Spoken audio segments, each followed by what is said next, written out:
My name is Mike. I'm from the AI Art Magazine, and we are here today to discuss about some work that has been selected. Maybe I give a bit of an introduction first, bit of a context. So what we've been doing is we had an open call for our second edition from the AI Art Magazine, and for this open call we had over 400 submissions from great artists from around the world. Ellen is one of them. And we had a jury to create the works, and Liri is one of the jury members. And what we did as something very special is every jury member had something that we call a golden ticket. And these golden tickets, each jury member could award one golden ticket to one artist where he or she thought this is something really special. And yeah, this is why we're here, because Liri was giving her her golden ticket to Alan. So, Liri, maybe you can quickly introduce yourself, and then we can have a chat why you made this selection. Sure. So yeah, I'm Liri. I'm a co-founder of TLV and currently director of brand at Guesty. Yeah, Alan, to you. Everyone, I'm Alan Pichardo. I'm a media artist. I work mostly with I work with AI, obviously, but I also work with like video game media. I'm a member of an art collective in Portland, Oregon, called Carnation Contemporary, and yeah, very excited. Yeah, and I read on your website you call yourself a creative technologist. I like that. So. Yeah. Yeah, all of like the work that I do, like I call it speculative software.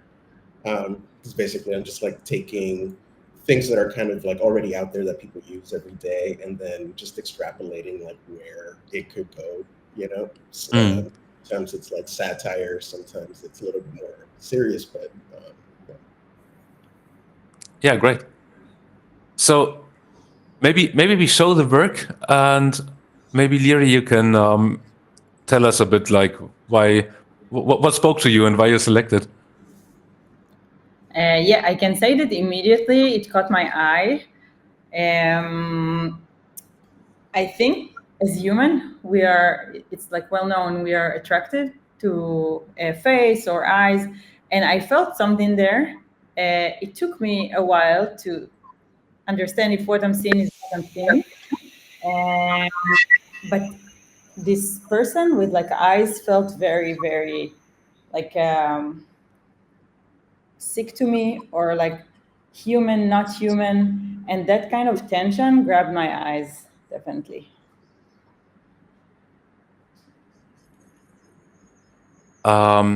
So, Alan, maybe you can tell us a bit about the work and. Yeah, you know, it's very interesting, like how you perceive this piece, because sometimes when I do things that are very like, there's a lot of like technical work behind it. Sometimes I feel like I have to explain like what's going on technically for people to get it. So like I was very happy that you were able to connect just with like the composition of it. In this case, like I do agree with you. Like these faces are very like uncanny. They're like they look like people, but they don't look like people. Sometimes they kind of look like robots to me. You know? Yeah. Yeah. It was like the reason why they look so strange is because they're basically composed of like collages of faces, right? So like the features are like really exaggerated. Sometimes they're out of proportion. Like the eyes would be out of proportion, the nose, the mouth, and stuff like that. You can immediately see that it's like a glitch, or like something is very distorted, and that's where I can kind of connected to it. And then when I started reading it, and I saw the background, and maybe you will explain the behind of what made you create it and what does it mean to you. I immediately kind of love the tension that was created. It feels like a philosophical question that you are putting there. Mm-hmm. Yeah, and sometimes even like the text that's on there. Like it's just like social media posts from like many years ago, just like going in there randomly. And I think that sometimes that also like it it influences how you perceive that particular face, you know, because every time there'll be like something else that's on top of it, and then you might think, okay, whoa, what does this mean in the context of this particular face? Uh, yeah. And I think we all have it. I think we all have our, you know, the machine is learning us, right? So it's like trained to capture our whatever, our images, likes, what we do, and then kind of tracking us and creates a character that, is it us? Is it really me? What does it represent? Does that's how it perceived to the computer? If that's what it's perceiving, then, and it's not me, then who do we direct the, you know, anything that he offers to? Because who am I? That's kind of where it threw me at. You know, where is my all my database? What does it look like? Yeah, that's exactly what I was thinking when I had the idea for this piece. I was like thinking about how like AI's been around for a really long time, right? Like we're now at the place where generative AI is a big thing, but like we've had for at least for the last 15 years, For we've sure. had AI like extracting information, just not generating information. And I think about how this current generation, like the Gen Z and beyond, and even like to some extent, like maybe the millennial generation, um, we've been on social media like almost our whole lives. And like some parents have had their babies like images on social since they were born, and now they're like adults, you know? So they've been extracting information about them, like habits and all these things to advertise to them. So there is like some kind of abstract image that's out there on like a server at Meta that says like, you like this and this is what you do and these are your habits. And this is who you are. It's more than what you like. This is who you are. This is the person you are to the computer, to the machine. Yeah. Like, So, and like, like, am I really that person? I don't know. Maybe. I don't. Yeah. So can I quickly ask, because from how I read your the information that you sent us, so this piece is like collecting and working on the data that has been collected about you on social media, on Instagram, on other sources, and this is like how, like based on this information that has been collected about you and now is being visualized, right? And so this is like how you are seen by the algorithms, by the AIs on social media, right? Did I understand this correctly? Correct. So it's not connected to the internet in real Mhm. time. So I just downloaded like archives of information. You can like request all of your information from Meta or like Google or whatever, and they'll give you like an archive of like every post that you ever made, every text message you sent. Wow. Um, so I collected. I've been on Facebook since like 2005, so it's been a really long time.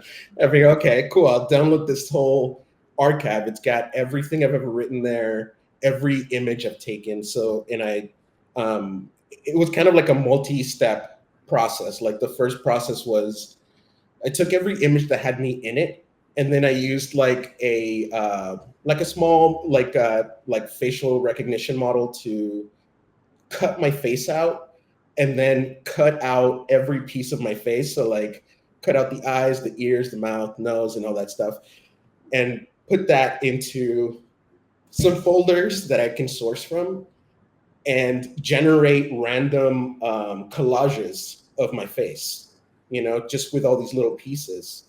Amazing. And then the second piece was training like a GAN, like a generative adversarial network, um, which was like the popular way to make images maybe 5 years ago.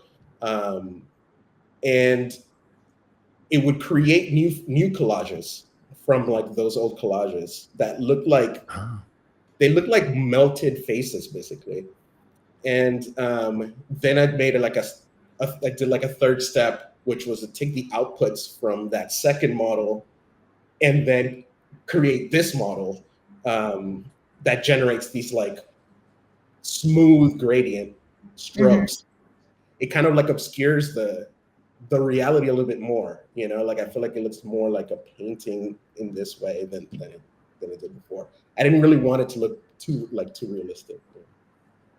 Yeah, I really love this because I mean it comes a bit back to what like the concept of Deloitte when you like very simply saying like we are in previous thinking we would say like society the smallest part is the individuum and this cannot be separated anymore, and now we are like transferring this to the individuum because it can be separated, broken down in data points, and if for instance a bank is um, saying like who is this person, Mike Browner, should we trust him or not, they would not look at the person but they just would look at a couple of data points, and would that take these data points like my credit score, like a number 8.7, as a representation of me, like they don't care about the person but just about this single piece of data, right? And we have the same for who I like and what I like and things like that. And I think this work is like, to me there is a huge connection to this concept, like recreating images out of those data points that you kind of reverse engineered from the algorithm. So this is like a very spooky idea of like this is how the computer sees us. Um, Mhm. is this like would you agree with this description, or is this something that is a bit off? I agree. Yeah, that's like something that influenced this work, was like thinking about how everything that we do is like divided, right? And every little piece of data that we put out there on the internet goes to a different place, right? Like Mm, the words, they get, like they analyze the sentiment of the words and the keywords, and they're like, okay, this person likes this. We're gonna serve them ads, or we're gonna like put them on a list for like political campaigns and things like that. Or like they look like this. Maybe we notice something about their complexion or whatever, and then we're going to show them something else. Like when you go on, if you do like a Google search, even like if you're logged into your account, you get search results that are customized for you, for your habits, like. And then if you go to like an incognito and you're logged out and you do the exact same search, you're going to get different results. So like, how is that influencing society? Like I feel like these algorithms are really good, and they really know us really well, like. And it might not be a great thing for society for people to be um, to only get to see the things that they already like. We need to Yeah. mm. kind of like confront otherness, so that we can kind of get out of our own heads, I think. So like there's these bubbles that we all live in, and echo chambers, especially on social media, right? Mm-hmm. Yeah. But it also makes me feel, because then if that's like one person, I can imagine like soldiers kind of the same, distorted people, and this is the society right now, and this is the perception of the society right now, and the fact that you look so sick, is this is like who we are, is this is us in 10 years.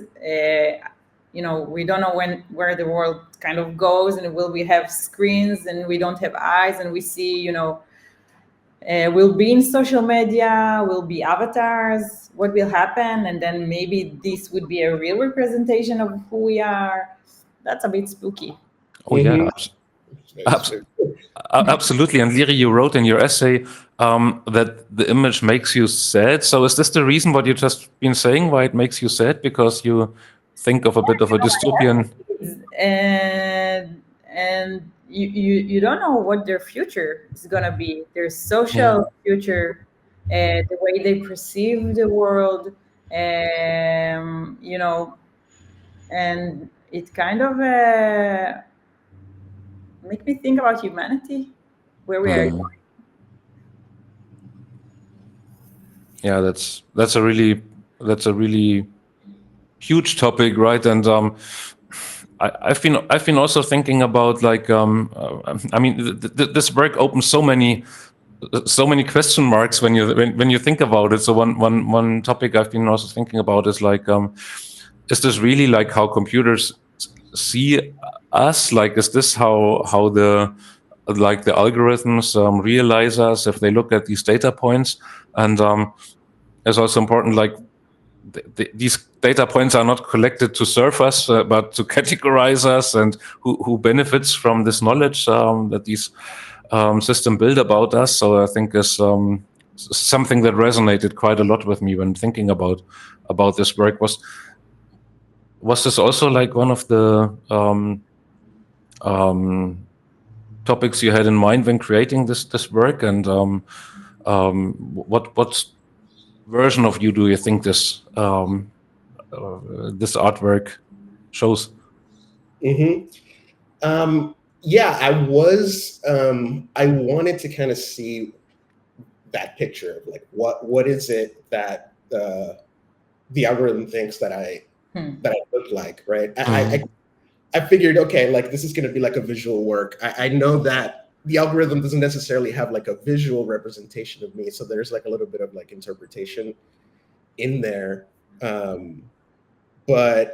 I think in an ideal situation, I would want people to have more control over the type of information that we're putting out there, and to like, and this is kind of a way for me to kind of like show them like, hey, like we're being surveilled, and it's not like an ominous like government type of surveillance. It's a voluntary self-surveillance that we're kind of like throwing it out there. So like I wanted people just kind of look at this and like think about that, like these algorithms are really good. I wish I could say that this is not me, but I don't know if I can say that because they just know me too well, right? Like in a lot of the work that I do that has to do with AI, I'm trying to take something that's very common in the industry and then trying to use it to show what is what deeper patterns can we find from our own lives, like get away from like advertising, but just think more deeply about like who we are as people, because AI is very good at recognizing patterns,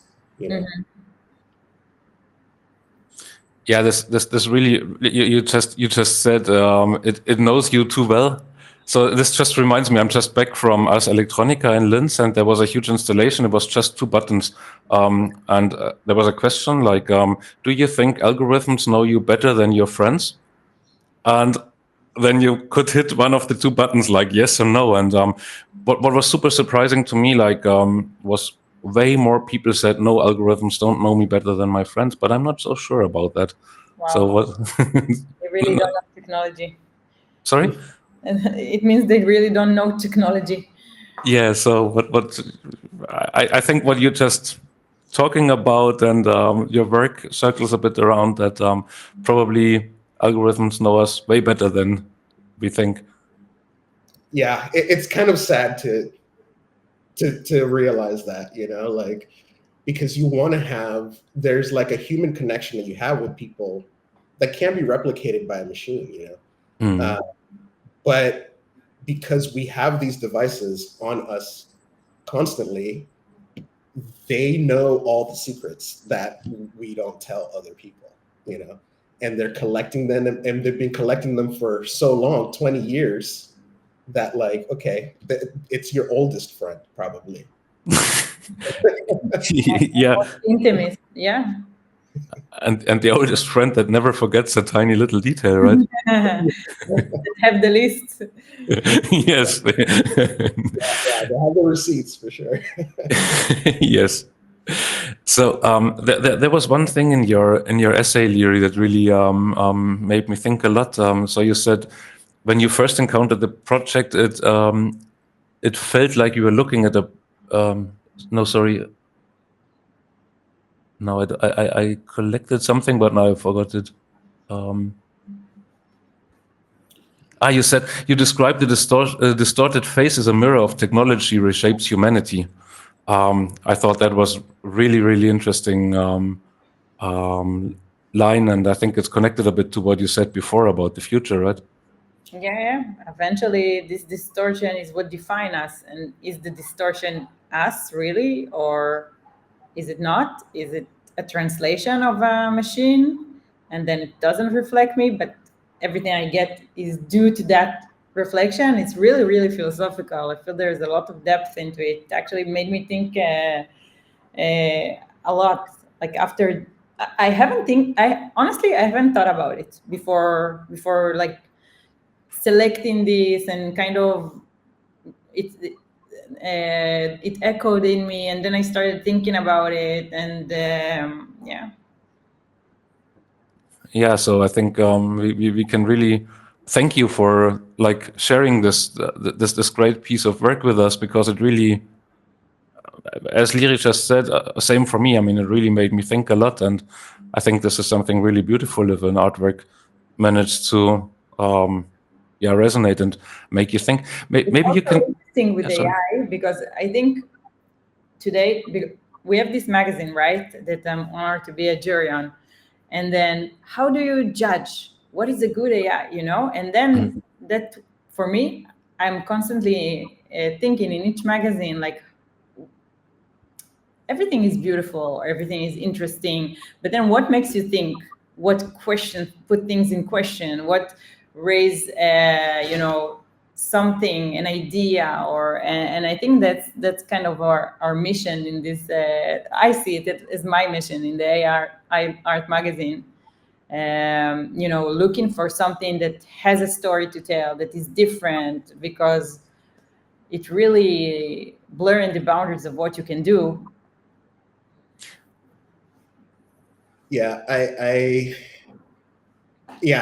agree with what you said. Like AI as a tool has like empowered a lot of people to make new artworks, and I think Mhm. that we slowly over time we might have to transition to like putting more emphasis on like the conceptual strength of an artwork, because like the mere like visual aesthetic of the piece. I mean, I know that that takes skill, even like with AI as well, Yeah. like with prompt engineering and everything.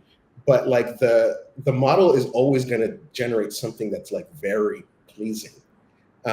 So like to take it a little step further, um, I feel like artists need to uh, get a little bit deeper into like the technicality of like how the models work, almost in a sense like try to break them, try to do something that's like not intent that you're not supposed to do to get like some work that yeah, that's a little bit more conceptual, I guess.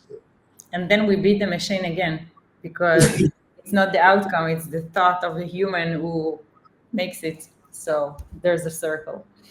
Yeah, Yeah, yeah, yeah. There's like a struggle, kind of like we're fighting the machine. Like the Yeah, machine yeah. is getting up there, like uh, And doing everything better than us, but mhm. we still have this box yeah. Luckily.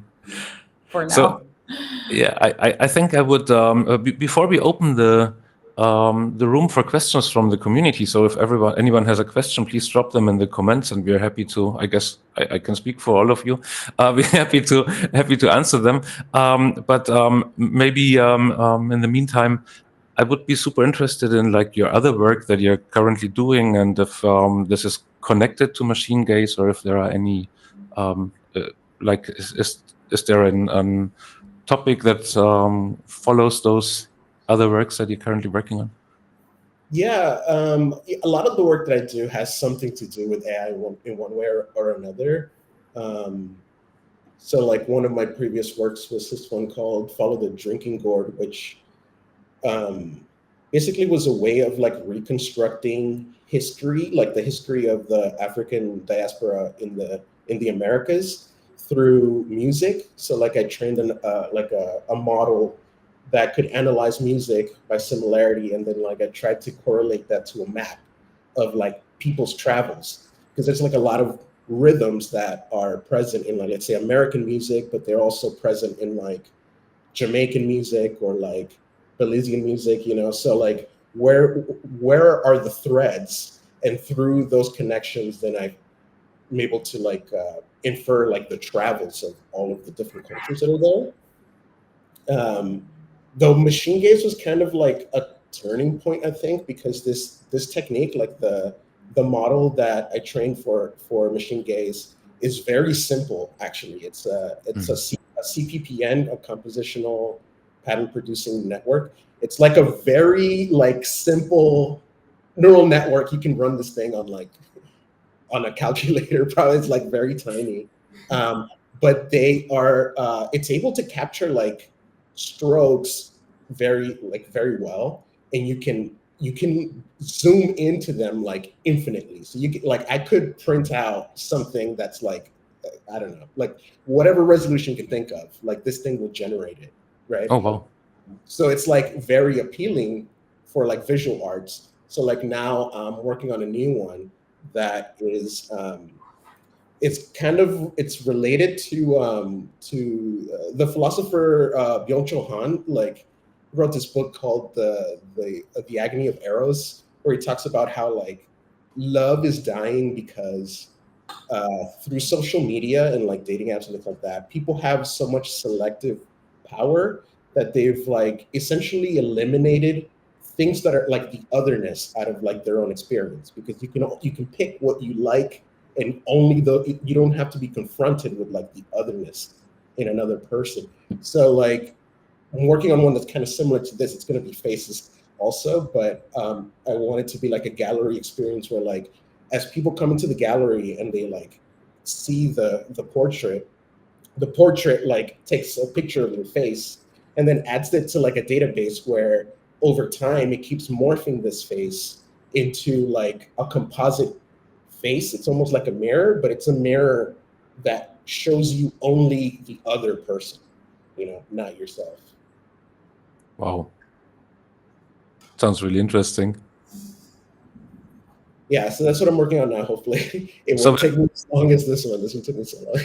yeah, so can we see this already on your website? Not yet, not yet. I'm working on that. Hopefully, I'll get to show it at my next show. I have a show in Portland coming up in March, so I'm really hoping to have it finished by then. Okay, so I hope you're gonna share it on socials with that, so we can have a look and are aware.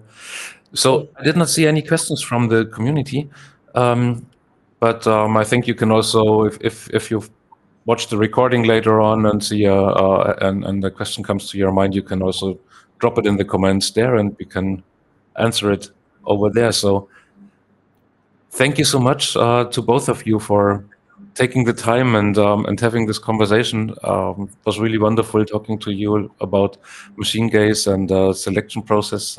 And yeah. Oh, now we have a question. Do you think we should fight the pretty?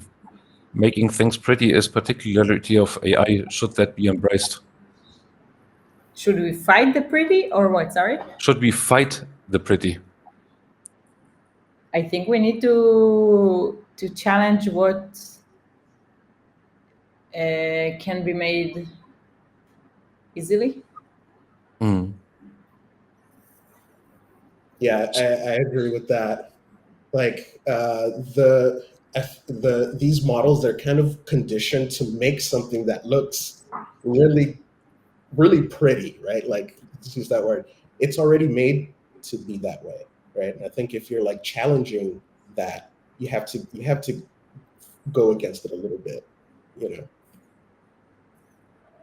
I mean, it's a bit like radio programming, right? Where you would select songs where least people would turn off the radio, so to make them continue listening. And I think this is also what the machines, they know us so well, as you said before, and they know what we like, and this is why we think everything is pretty, right? So I think this is something we need to, as you said, also give room for things that are probably not pretty but have some depth and make us start thinking.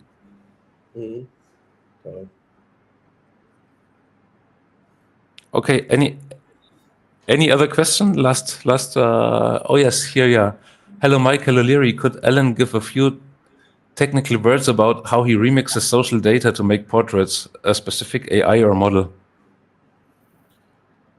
Yeah, so like in this case, this one was I knew that I needed like a data set that was like really huge in order to like make the faces look like faces. So like I mentioned this earlier, but like it started with just taking every image that I had and then cutting it up into pieces so that I can reconstruct new faces. You know, so I would have like